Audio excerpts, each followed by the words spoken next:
You know that feeling, right? When everything just clicks? For an athlete, it's that moment where the world just slows down. Your body knows exactly what to do without you even thinking about it. And you pull off something you didn't even know you were capable of. It feels like pure magic. But what if it's not magic? What if it's a state of mind that you can actually learn to tap into? Okay, let's get into it. So meet Shelby Hyatt. She's a 16-year-old cross-country runner. And on the morning of the biggest race of her life, we're talking the state championships, she woke up and could barely breathe. She'd been fighting pneumonia for 6 weeks. So she's sick, she's exhausted, and her dream of making the all-state team, yeah, that seemed totally out of reach. And yet, something absolutely incredible happened on that muddy, rain-soaked course. Shelby ran the race of her life. She finished fourth, set a new personal record, and afterwards she said this quote that just blows my mind. It felt easier than other races. So how on earth is that possible? How can a moment of insane physical effort in the absolute worst conditions feel completely and totally effortless? Well, that's the puzzle we're going to solve today.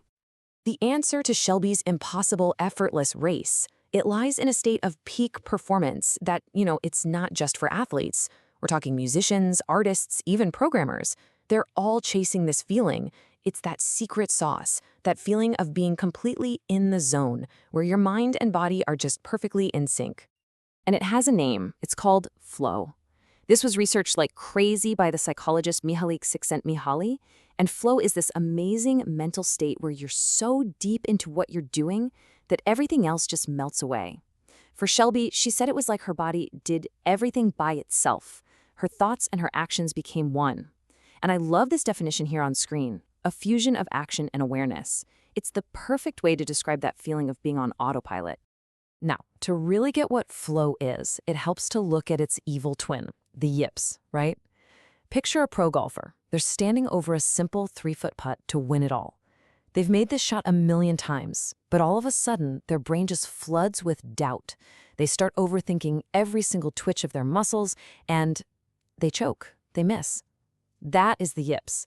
It's paralysis by analysis, the complete opposite of the automatic, instinctive state of flow. So here's the science of it, put simply. Your brain has 2 ways of doing things. You've got your implicit memory. That's your gut, your instinct, the muscle memory you've built up over thousands of hours of practice. Then you have your explicit memory, which is you consciously thinking, okay, first I do this, then I do that. Flow is what happens when you trust your training and let that implicit memory take the wheel. The yips? That's when your anxious, conscious brain yanks the steering wheel and drives you right off a cliff. Okay, so now we get what flow is. The big question is, how do we find it? And the best part is, this isn't some secret club reserved for elite athletes. Nope. This is a real, scientifically understood thing, and there are actual, concrete steps you can take to make it happen more often. And here it is. This is the absolute core principle. To get into a flow state, you have to be in this very specific sweet spot. See, if a task is too easy, you get bored. If it's way too hard, you get anxious and overwhelmed. Flow happens right on that razor's edge, where the challenge is perfectly matched to your skill. It pushes you just enough to demand your full attention. That's where the real growth happened. And this idea, it works at every single level of running. For a total beginner, the challenge might just be finishing a 5K without stopping. So their training is all about building that basic endurance. But for an elite athlete putting in 15+ hours a week, their challenge is way different. But in both cases, the secret is the same. You have to align the investment in your skills with the difficulty of the challenge. That's how you stay in that flow channel. But that alignment, that's the tricky part, right? You can't just cross your fingers and hope you stumble into it. You need a way to define your challenges and a plan to build the skills to meet them. So, how do you actually do that? Well, you start by setting really clear goals. And this SMART method, it's a fantastic tool for this. Vague goals like, I want to get better at running, they just don't cut it. A SMART goal is specific. I want to qualify for the Boston Marathon. It's measurable.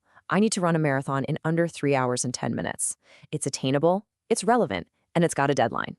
Having that kind of clarity is absolutely essential for finding flow. It gives your mind a laser-focused target.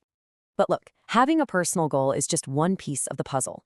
Flow isn't always a solo mission. It can actually spread through an entire team. And at the same time, this intense chase for peak performance, it's not without its risks. We've got to look beyond just the individual. Have you ever watched a great basketball team and the passes are so perfect they almost seem telepathic? That's team flow. And get this, it goes right back to Shelby Hyatt's race. Her incredible performance created a ripple effect. As her teammates heard from the coaches how well she was doing, it fired them up. And on a day that should have slowed everyone way down, 3 of her teammates also ran personal bests. This contagion effect is so powerful. There's this great story about the Brevard Blue Devils cross-country team. They were falling behind in a championship race, but then the coaches started shouting updates, telling them, hey, your teammate just moved up a spot. You can still do this. And something just clicked. Each runner started feeding off of the energy of the others, and they pulled off this miraculous comeback win. That is team flow in action. This quote from endurance runner Betsy Dorsett really captures why we chase these moments. It's in pushing past our limits that we find out who we really are. But, and you knew there was a but coming, this pursuit has a dark side. Chasing that high, that peak experience can become addictive. It can make you neglect everything else, your work, your family, even your own health. Betsy Dorsett, the woman from that quote, once ran a brutal 42-mile race through the Grand Canyon on an ankle she had already injured. Now, for her, that experience was worth it, but it's a huge reminder that you have to listen to your body and know when to back off. Okay, so we've looked at how flow works for one person, how it can spread to a team, and the dangers of chasing it too hard. So now, let's pull all this together into a practical toolkit that you can use to find your own rhythm. Here it is, your roadmap. First, find that sweet spot between what you can do and what the challenge demands. Second, use those SMART goals to give yourself a clear target. Third, and this is a big one, focus on the process, the next step, the next breath, not just the finish line. And finally, always be mindful of the risks. Pushing your limits feels amazing, but getting injured or burning out, not so much. And please remember, I know we've talked a ton about running, but this is so much bigger than sports. Flow is a universal human thing. You can find it when you're writing code, when you're painting, playing guitar, or even just having a really deep, meaningful conversation. The real magic here is taking these ideas and applying them to the things that you're passionate about, making flow a part of your own life. So I'll just leave you with this one question to chew on. Take a look at your life, your work, your hobbies, your passions. Where is that balance between challenge and skill a little bit off?